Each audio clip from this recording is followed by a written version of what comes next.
You all know this gentleman. He has been entertaining audiences, I guess, for 20-some years. He's a good friend. Tim's starring in a new movie called The Long Shot, which will open in the Midwest in the middle of January. Why in the middle of the Midwest? Only opens there? And here in Los Angeles on January the 24th. And as you know, he's still being seen, I guess, all over the country with Carol Burnett on the reruns of The Carol Burnett Show. Carol Burnett and Friends. Would you welcome Mr. Tim Conway?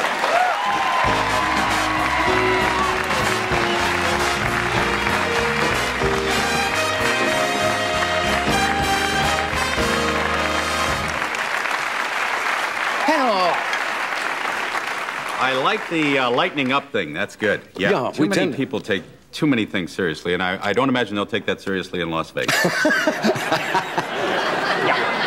No, they should. I guess in humor you see what you want to see. Oh, of course, yeah. You got to get a guy to start your car tonight, but I want to tell you. You put me away the other night. I was watching the reruns of your show. Gee, that stuff holds up. You were doing the thing with Carol, Mr. Tudball. Ah, yes, God bless you. When she played the secretary, and it was hysterical. There was a one where you couldn't get into your office. You wanted her to clear people before they'd come into the office? Yeah, right. Yeah, that whole thing started with, it almost is like a Buzz Me Miss Blue that they used to have on Amos and Andy. We had writers. I was a writer on the show. We also had a secretary that had an intercom system that you would have to actually go out and tell her to turn it on so that she could hear us. Then you go in the office, and by that time she'd turn it off. You come back out and tell her. And that's how that whole sketch started, and we just kept doing it. How did you decide on the voices for the sketch? I was not arrested one night, but I didn't see the police car in back of me because of the low roof of the car, and I couldn't see the red light that was following me for some time, evidently. And he got real annoyed by the time he actually did pull me over. And he said, could I see your license? And I didn't have my license with me at the time, or my pants. But one of those evenings, you know, you just forget everything. Here you are. You know, right. And I didn't want to go out and walk around like that, of course. So I just started talking to him like that, and I said, sorry that I did not see your light there, but according to the back window here, it's just there was too low there, and I talked for a half an hour like that. And he finally said, just go ahead and didn't want to have anything get out of here. I don't want anything to do with you. Yeah. You have been married. Last time you were just recently married. Last time you were here, and it's been a year now. Almost a year. A little more than a year, actually. Now that I recall. Yeah, very well. Still honeymoon time? Not quite. No. That that was over in about an hour. Yeah. Well, as I told you, you know that a lot of people did suspect that I did marry this time for money, but that is, of course, as well known not true. And she will be 90 next month, which is very nice.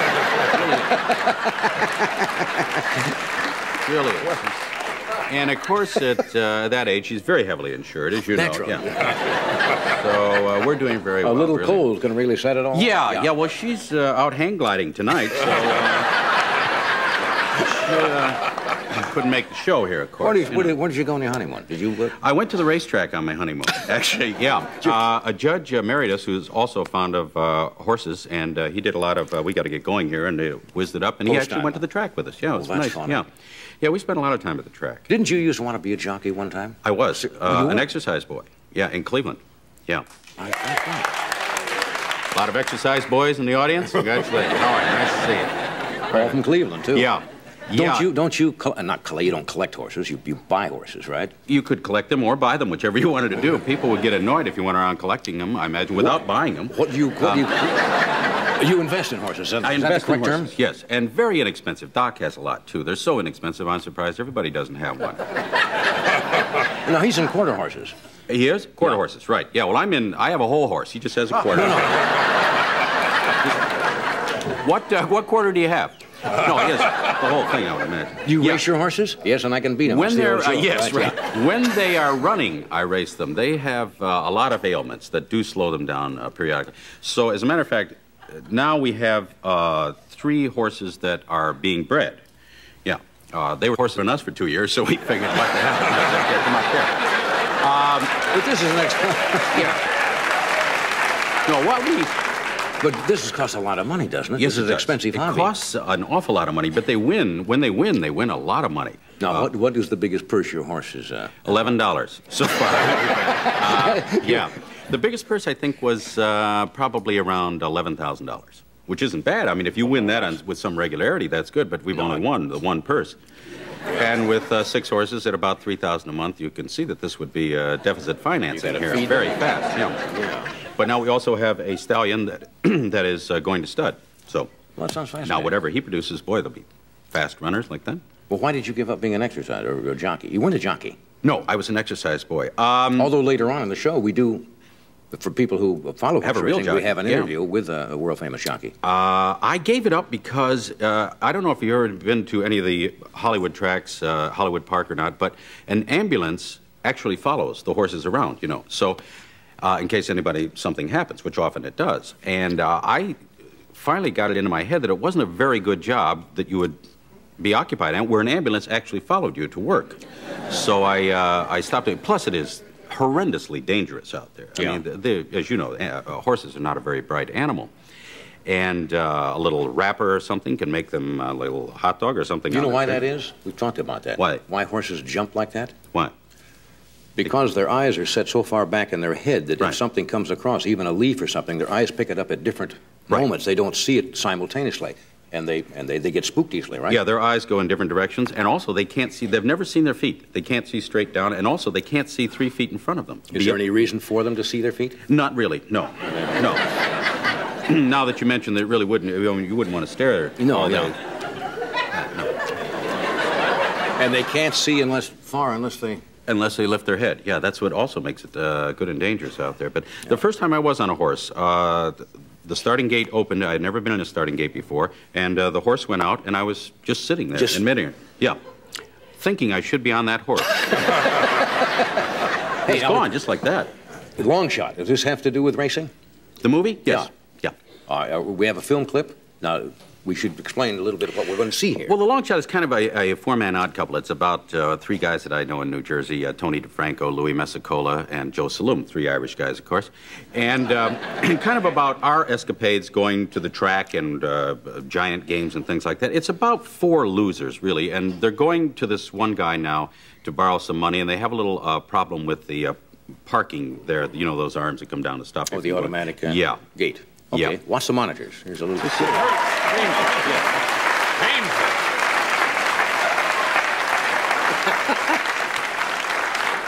As you can see, it is a serious drama. Yes, that's... don't have many of those anymore. Yeah, that's really very no cowardice type of... Very, very heavy stuff, yeah. So if you don't understand Shakespeare, I wouldn't go see this one. You do good physical stuff. Were you athletic? Obviously you were in school. Very much so. I still am. Every muscle toned to perfection still, at this age even. Yeah, I was very athletic. I did a lot of tumbling, and I still do all... I did this. I don't know why, but I did. And because somebody else could have done this. You ever been hurt? Yes, quite often. Oh, yeah. Oh, sure. They forget to put pads down and go, oh, I'm sorry. I didn't know you were going to jump through that window. What they like to do, though, is, you know, a lot of stunts you're hanging from a wire if you have to do a flip or you have to go through a wall or something. They tie you up with the wires, and then they go to lunch, which is a lot of fun, yeah. Especially when the studios go up just like that in a fire. You're standing there going... You work with animals at Disney a lot. Yeah. Well, at Disney, you go for your wardrobe and meet your animal. Because you're usually working with animals. I worked with a lion. Oh, I worked with everything. Yeah. The lion was the best. We did, I think it was called The World's Greatest Athlete or something, and this lion was part of the movie, and I was in the front seat with John Amos, and the lion was in the back seat, and it was about 110 in there with the lights, and they had the lion dressed with a raincoat, a scarf, and a pork pie hat. And he was not happy. I can't understand why. And they put the seat belt around him to hold him there, and he took the seat belt and just went like this, and yanked it out. So they said, while we were filming, they said, you know, you and John look very nervous. I said, really? I'm sitting here with 300 pounds of Bengal tiger in the back, and then the trainer said, you know, he seems a little upset today. I said, really? I said, well, it's probably because in National Geographic you don't see too many of them with a raincoat, a scarf, and that. Yeah. He was teed off. He was trained to attack you when you move. And you'll notice in the picture there's a scene where John Amos is on the phone. He said, we've got to get to the airport right away. And John got up and he started to run for the door, and the tiger grabbed him and attacked him. And the guy said, well, you know, I can't help it. Every time you move fast, he's going to attack you. So in the movie, if you watch very closely, John Amos is on the phone. He says, yes, we got to get to the airport. All right, let's go. Come on.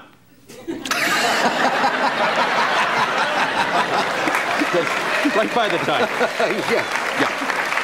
We'll take a break. We'll be right back. We have a world-famous, world-class athlete we're going to talk with. Al Linden will join us shortly. It has often been said that the best athletes in the world are horse jockeys. It's also said to be the most dangerous sport in the world. So tonight we thought we would examine this exciting and dangerous life that these jockeys lead. Tonight I'm going to be talking to the world-famous jockey, Lyle Dorf.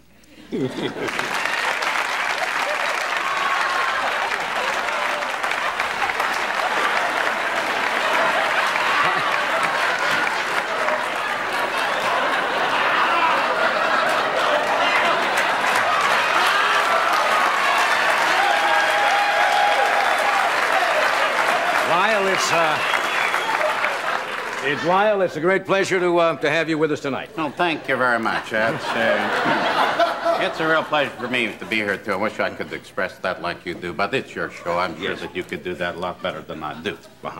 Now, Lyle, I don't mean to be critical, but aren't you a little heavy for a jockey? How much do you weigh? I go about 145 pounds. Yeah, that is.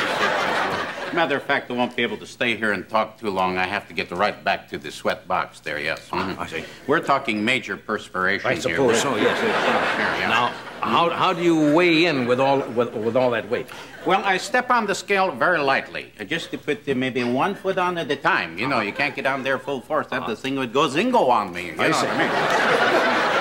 Now, Lyle, you have a rather unusual riding style. Could you explain it? And that I do. I do. See,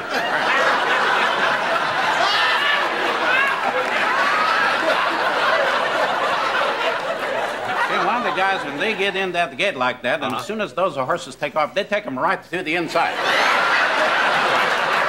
I don't do that. You don't do that? No. See, I take my horse to the outside like this. Why do you do that? Well, it's a lot longer that way, but it's sure a lot safer. Oh, I see. Now, speaking of safety, that's a big factor. Do you take any precautions for a safer ride? That I do, yes, sir. See, I was falling off an awful lot, so what I do now is tie myself to the horse. Actually tie yourself? Right, yes. Only last week I had an unfortunate accident. Oh. You see, I tied the one leg to the horse and the other to the starting gate, and I didn't know that until actually it took off. Right on the day. What did you do? I yelled, whoa, a lot. I see. Lyle,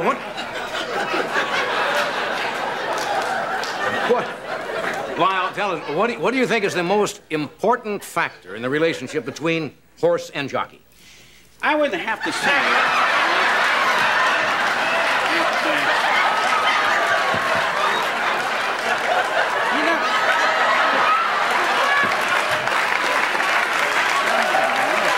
relationship between the horse. I would say I think the most important thing is to get to know your horse. Get to know your horse. Absolutely. How do you do that? I take him out for a little coffee sandwich or something like that. Get into the booth there. Yeah, very nice. Yeah, it's awfully hard to find the seat on the bus though with a guy like that. An animal that size. I noticed now you're carrying a whip. That's right. Do you use a whip? No, I don't. Never do. No, I tell you, I hit the horse once and whammo, he took off like a shot. I don't do that anymore. They get out in front of those other horses. It's murder. I imagine to keep this weight under control, you have to exercise quite a bit. I do. Could you show us what your day consists of to keep in shape? Well, sure. Well, the first thing I do when I get out of bed in the morning, of course, I jump right out of bed like that. Once I hit the floor, I try to warm up with touching my toes. That's the most important thing. Touching your toes.